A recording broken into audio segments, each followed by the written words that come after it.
Hey everybody, this is Kyle with AttackOfTheFanboy.com. We are here at EA Play at E3 2016. We just got to check out Titanfall 2.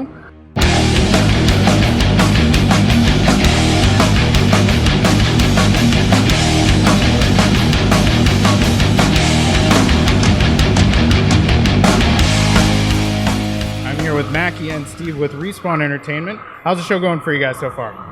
Great. We're having a lot of fun sharing the game with the consumers and with the press. Yeah, so kind of go into the demo that I just got to try out. There were new Titans, it was a new map. I mean, pretty much everything was new there aside from the core gameplay. So what's this demo like? Well, for this one, we're showing Bounty Hunt, which is our improvement on attrition.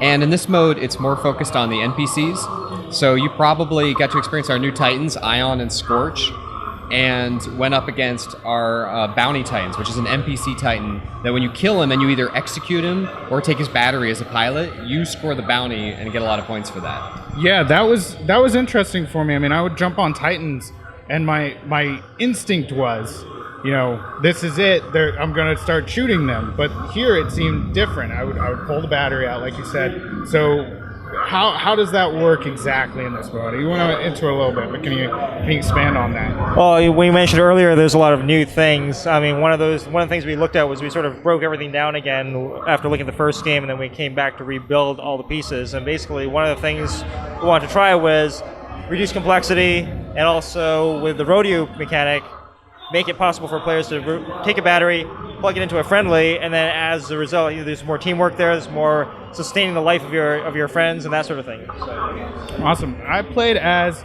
Scorch. So can you talk about those? It was, like you said, there's two new Titans that players are trying out here. What are those like? Well, we've got 6 total in the new game. Here we're showing 2. We got Scorch and Ion. Each Titan has their own completely unique set of abilities, and they have more abilities than they did in the first game. You have one more Y button ability on the X1 controller, or triangle on the PS4, where you can use like a trap mechanic with Scorch and with Ion. So all of their abilities are unique. Like Scorch has his thermite meteor cannon, and it's going to lay waste to the area and kind of disable it. I did one of those, which my teammates may have been in the area, but you know, that was okay. Well, you don't have to worry about it. We got no friendly fire rules. You might have noticed that they're very themed. You know, Scorch being the fire themed guy. You got Ion, who's the laser and energy management kind of themed character. Yeah, she's a she. But yeah.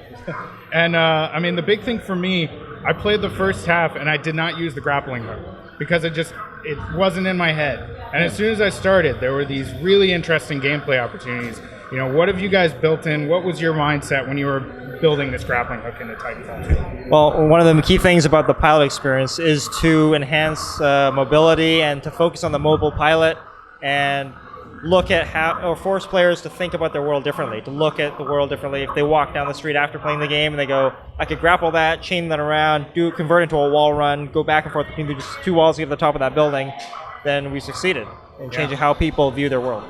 And we were actually playing on the PS4. Are you guys excited to kind of get this into the hands of more gamers out there? Yeah, I mean, absolutely. We've always thought of our games as being, we want it to get into everybody's hands that has a machine capable of playing it. It's just a question of scope with the first game. You know, we were a brand new studio, so with a brand new, working on that tech for the first time. So that game was multiplayer only, X1 and PC only.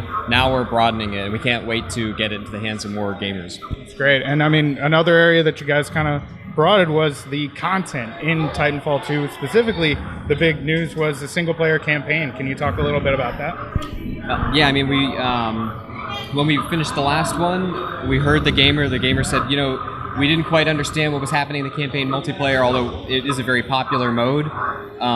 So we looked at that as an opportunity to create a single-player campaign where you don't have to worry about people shooting at you, and you can focus on the characters and the moments and the unique Titanfall gameplay between the pilot and the Titan. And part of creating single player was to create a new sort of a relatable language for people coming in. When they come into multiplayer, they're surrounded by all kinds of chaos. You got all kinds of like energy weapons and all these different things that they don't understand how they fit together. So we need to kind of create our own movie, if you will, our own little sort of reference point for players. And single player provides a way to create that reference point from a context perspective. Great. So, I mean, is there anything else you guys can think of that Titanfall 2 is changing from what players expect from the first game? Well, we've taken a more sort of a reductive approach. You sort of cut away the stuff that's extra or really complicated and take away all that complexity and focus on the fundamentals.